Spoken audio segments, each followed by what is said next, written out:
Hello and welcome to Craft with Sarah. In this video, I'm going to show you how you can perfectly size layered SVG files in Cricut Design Space to ensure they fit in your frame exactly as you want them to. I'm going to show you two different ways to size the designs depending on what you want to go in the frame. So the first example will be the fairy design, and on this one we've just got one solid sheet of card in the background. And then for the second part of the video, I'll show you how I did this ballet frame where it's got the mats and layers in the background. I'll also show you my number one hack for making sure that your design will fit perfectly every time without wasting any of your craft materials. Let's get started. We're going to start with when you want to put something in a frame where the background is just going to be one solid colour.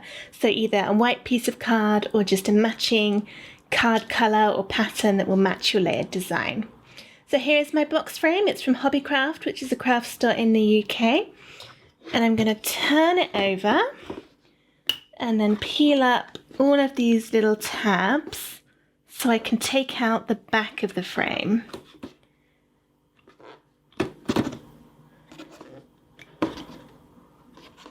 Some of them are being a little bit stubborn. Okay, so now I can take out the back. And then inside I've got a piece of paper, which is just the little branding thing. And then with these deep shadow boxes, you've normally got a spacer inside them. And this is the part that we're going to measure. You could also measure the piece of paper that comes in it if you've got that, but if you're using an older frame, then you might have thrown this piece of paper away, which is why I'm going to show you how to do it on the spacer. So let's put all this to one side.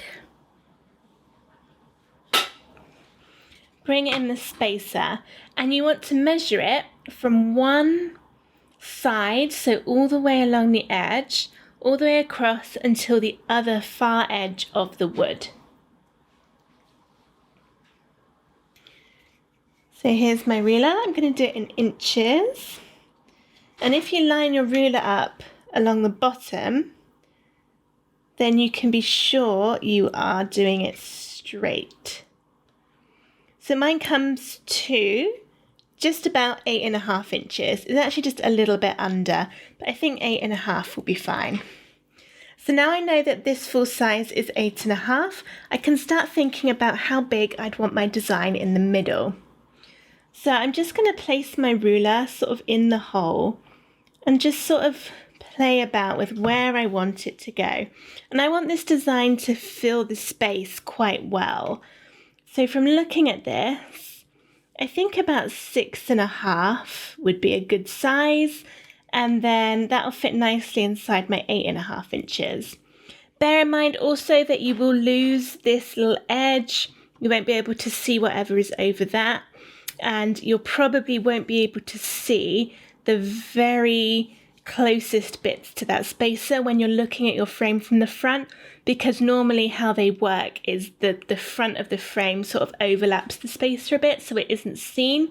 So just bear that in mind when sizing it. You don't want to go sort of really close. I probably wouldn't want to do 7.5 inches because you might not see those very edges of the design when you put it in, but 6.5 looks like a good amount.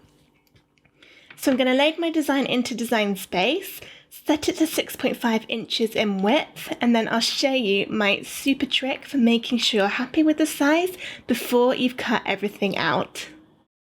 Here's the fairy design loaded into Design Space. If you want to get this file, it's a free download from my website. So head to craftwithsarah.com/free-SVGs to find it. Now, as we know, we just measured it to be 6.5 inches that we want to make the design. So I'm going to click on it. And then in the width and height box at the top, make sure the padlock is closed. And then I'm going to change the width to 6.5. The height's changed in proportion too, so although it's 6.3, that is fine. we actually want it to change in proportion. So we don't want it to be the same width and height because that would end up stretching or squishing the design so it wouldn't look right anymore. It is probably a good idea to mention that if your design was very sort of narrow and tall, then you might want to measure the height rather than the width. Otherwise, if you put your width to 6.5, you'd probably find that your height would be bigger than your box. So for square or kind of landscape designs, it works great to measure the width. If it's more of a portrait style design, measure the height. Now, I could go ahead and cut all of this, but what happens if I've measured wrong? What if this is too small or too big? I don't want to have to cut everything out and then end up having to do it again because that would take ages and it would be a waste of materials. There is one special little hack which you can do to check your design before cutting everything out, and that is just to cut the bottom layer. So what I'm going to do over in the layers panel is click the eye icon next to all of the layers that I don't want to cut right now. And this just turns them off. They're still there, they still exist. I'm just hiding them for the moment. So I'm going to go through all of these, and there are a lot on this fairy design. Most designs won't have so many. And then I'm going to leave on the very bottom and then click Make It and go ahead and cut just this out. But I'm not actually going to cut it out from green. So what you can do at this point, because this is just a test, is you could cut it from any kind of scrap card you've got, or even printer paper, or just whatever kind of card that you've got a lot of. Don't waste your precious materials doing a test cut. So we're going to just do this cut, this one layer, and then see how it looks in the shadow box to see if we're happy with the size. And if not, then we can resize it and try again, and we haven't wasted anything. Now that I've got my very bottom layer cut out, I can just place it inside my spacer and make sure I'm happy with that size. So at this point you might think it's too big or too small, and if it is, then just go back into Design Space, cancel out of the cut, and resize the design to however big you think it should be, and then do a test cut again of the bottom layer. Now for mine, I was fairly confident that the size was going to be right because I've done this lots of times before, so I did cut it out of the green card I actually want to use. But if you're new to sizing things to go in shadow boxes, then I would recommend using just a piece of paper or scrap card, or I don't know, a card you've got loads and loads of that colour, so you're not wasting any sort of precious card you don't have much of on your test cut, just in case you need to do it again. Alright, so now you're happy with the design, you can go ahead and I'll show you in Design Space how to turn the rest of the layers back on so that you can continue cutting everything else. As I'm happy with the size of the design, I now need to turn all of my layers back on so that I can cut them out. And this is just as simple as clicking the eye icons in the layers panel, go through all of them and all of the ones that you turned off, make sure you turn them back on again. So I'm just going down, clicking all of these eyes. And now they're all back on again, and just have a little look to make sure it's looking right, because you might find that you've accidentally missed one. But now this is all ready, I can cut it out from the correct colours, and I know that it's going to fit perfectly inside my shadow box. Here is my second way of resizing designs to make sure they fit in your shadow box, and this time it's for if you want to have extra layers of paper or card in the background to make some sort of pattern or design, or kind of have mats and layers behind the design, because when you've got that, you just need to bear in mind that they're going to take up extra space in the frame, so when you're measuring you need to make sure you're measuring the right thing. So here's the shadow box I'm going to use for my ballerina layered design, and for this I have already cut 3 squares which I'm going to use for the backing.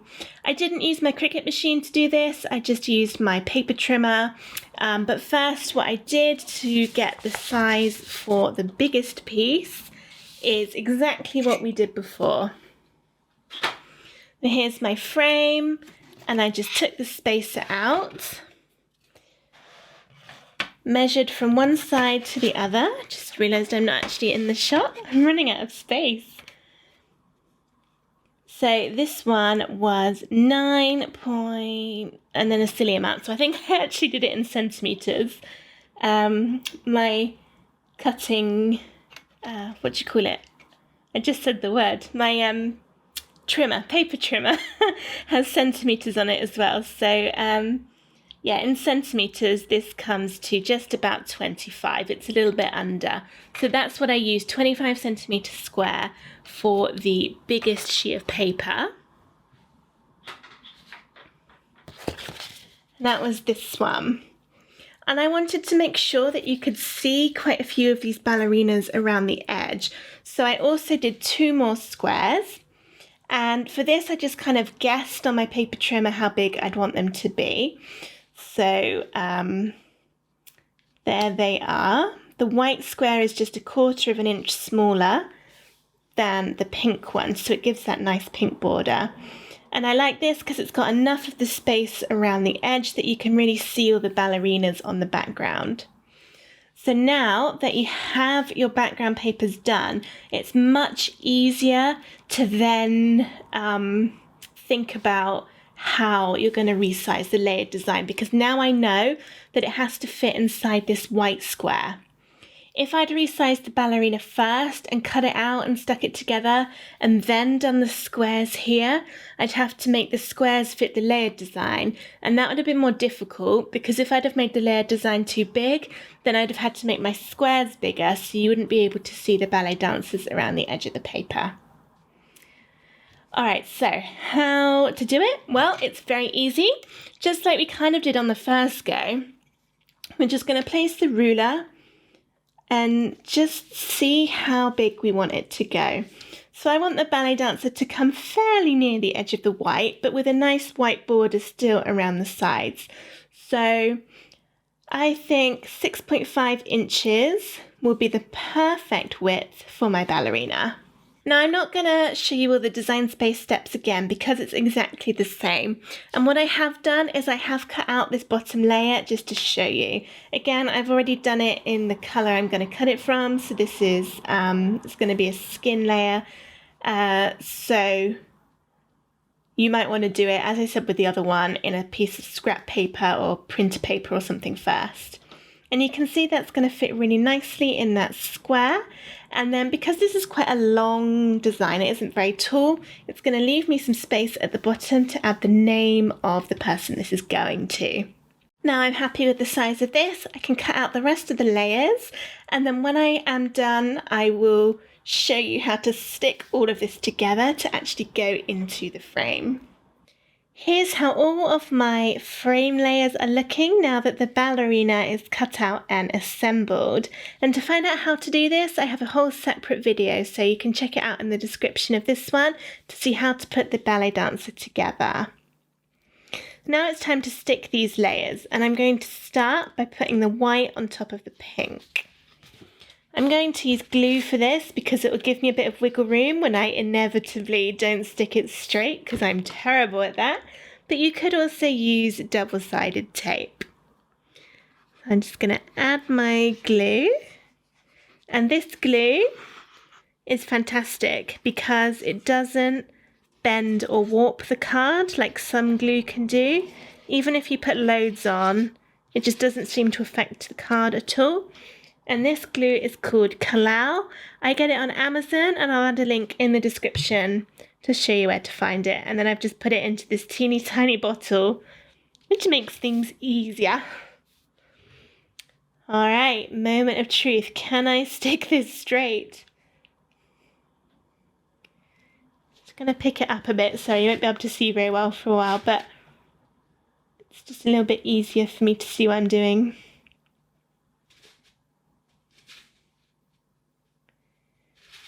Okay, I think I'm happy with that, so let's push it down. And now I can stick this onto my backing paper. So again, I'm going to add some glue.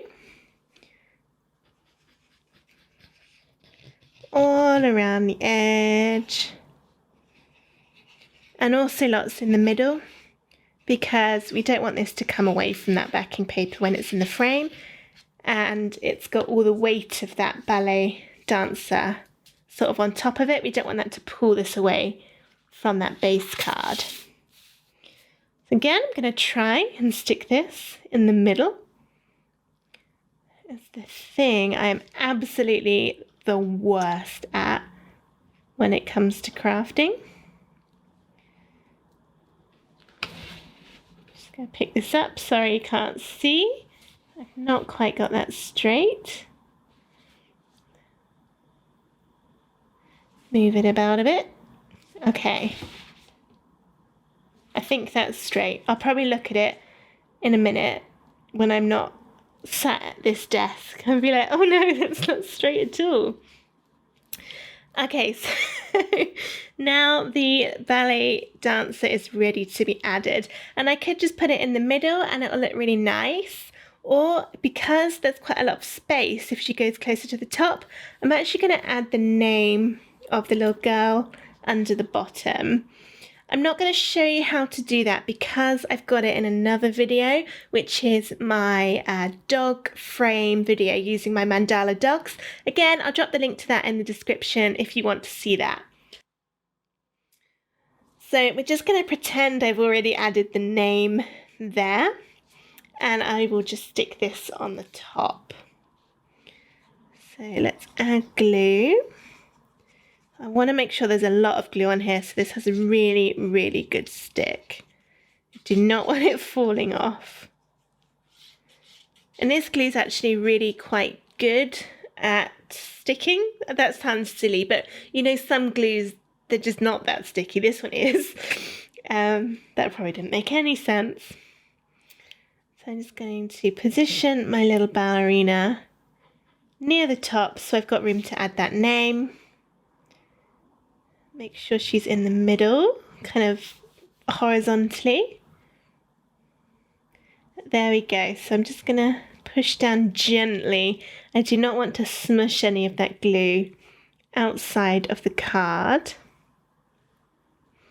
But now that's on there, I'm going to wait for it to dry for a couple of minutes and then I'll show you what it looks like in the frame.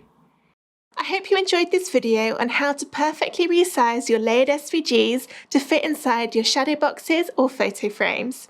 If you did, please give it a thumbs up and subscribe to my YouTube channel for loads more Cricut, card making and paper craft tutorials. Thank you so much for watching. Bye!